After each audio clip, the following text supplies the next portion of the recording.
दोस्तों, लिखने वाले ने भी क्या खूब लिखा है कि खोकर पाने का मजा कुछ और है। खोकर पाने का मजा कुछ और है, रोकर मुस्कुराने का मजा कुछ और है। हार तो सिर्फ जिंदगी का हिस्सा है दोस्तों, हार के बाद जीतने का मजा कुछ और है, जीतने का मजा कुछ और है। नमस्कार दोस्तों, मैं हूं आपका दोस्त संजय गुप्ता। लाया हूं एक छोटी सी कहानी आपके लिए। दोस्तों, एक बार की बात है, एक बहुत प्राचीन काल की बात है।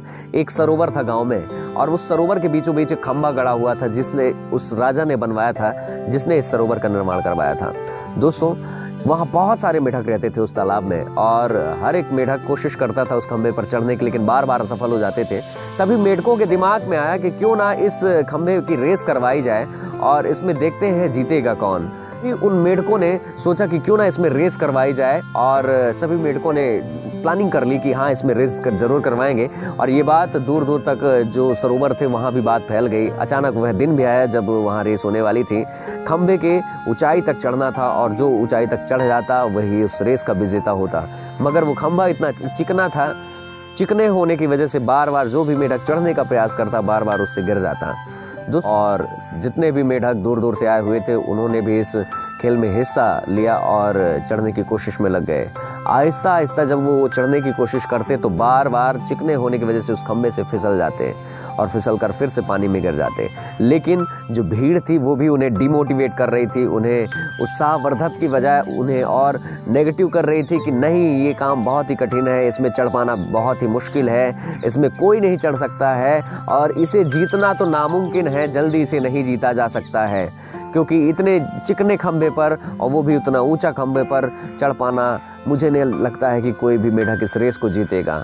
जितनी भीड़ थी सभी बार बार यही कह रही थी। जिनमें से बहुत सारे मेढक जो कोशिश कर रहे थे, बार बार चढ़ने की कोशिश कर रहे थे, वो निराश हो गए और वो बार बार अपनी कोशिश करना बंद कर दिए। लेकिन अभी भी 2-3 मेढक ऐसे थे जो बार बार अपनी कोशिश किए जा रहे थे, बार बार कोशिश करते चढ़ने की, और चढ़ते चढ़ते चढ़ते चढ़ते जब कुछ दूर तक ऊंचाई तक पहुंच जाते, अचानक उनका पैर फिसलता और वो फिर से पानी में गिर जाते। लेकिन जो भीड़ थी अभी भी उन्हें डिमोटिवेट कर रही थी, बार बार कह रही थी कि अरे ये बहुत कठिन काम है, मैं कह रहा हूँ कि तुम लोग उतर जाओ, मत चढ़ो, क्योंकि यहाँ कोई नहीं जीत पाएगा, इस रेस को जीतना असंभव है। तभी वो मेढक हार मान लिए और कोशिश करना बंद कर दिए। लेकिन उन्हीं के बीच एक छोटा सा मेढक जो बार बार कोशिश कर रहा था, वो अभी भी निरंतर कोशिशें कर रहा था, और कोशिशें करते करते करते करते करते अभी भी लोग उसे मना कर रहे थे कि सबने हार मान लिया, तुम भी हार मान लो और नीचे आ जाओ, फालतू में अपनी मेहनत जो कर रहे हो, फालतू की कोशिशें कर रहे हो, नहीं जीत पाओगे, उतर आओ, चलो खेल को बंद करो और सभी अपने घर चलते हैं। लेकिन सभी लोग देखने में लगे हुए थे कि वो छोटा मेढक कितनी देर तक प्रयास करेगा। बार बार वो कोशिश करता, कोशिशें करते करते करते करते अपना और भी जोश और जुनून के साथ अपनी ताकत को झोंक दिया उस छोटे मेढक ने, और चढ़ते चढ़ते चढ़ते उस चिकने खंभे पर सबसे टॉप पर पहुंच गया और बैठ गया। यह देख जितने भी वहां खड़े हुए मेढक थे सभी हैरान हो गए, और जब वह छोटा मेढक वहां से अपनी जीत की खुशी लेकर नीचे उतरा, सभी उसे घेर लिए और घेरने के बाद उससे पूछने लगे कि मेढक, तुम्हें इतनी शक्ति कैसे मिली, तुमने इतने कठिन काम को कैसे पूरा कर लिया, अच्छे अच्छे जो महान मेढक थे उन्होंने इस काम को नहीं कर पाया, तुमने कैसे कर लिया।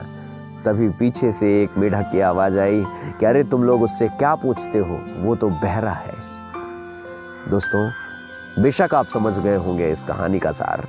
दोस्तों, यह कहानी हमें जिंदगी में यही बात सिखाती है कि जब भी हम अपने लक्ष्य के लिए बढ़ते हैं, लक्ष्य को पूरा कर पाना हमारे लिए आसान होता है, लेकिन कई बार जब हम असफल होते हैं तो बहुत सारे लोग ऐसे होते हैं जो हमें ये कहने लगते हैं कि तुम नहीं कर पाओगे, छोड़ दो, तुमसे नहीं होगा, और उसके बावजूद हम मान लेते हैं कि शायद हम नहीं कर पाएंगे।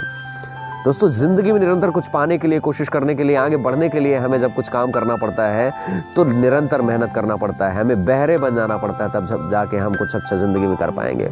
वरना जिस प्रकार से वो मेढक हार मान लिए थे, जितने भी मेढक, अगर वह मेढक भी उनकी बात सुन लेता, अगर वो बहरा नहीं होता तो वो भी जीत नहीं पाता। दोस्तों, कहानी पसंद आई हो तो बहुत बहुत शुक्रिया, बहुत बहुत धन्यवाद।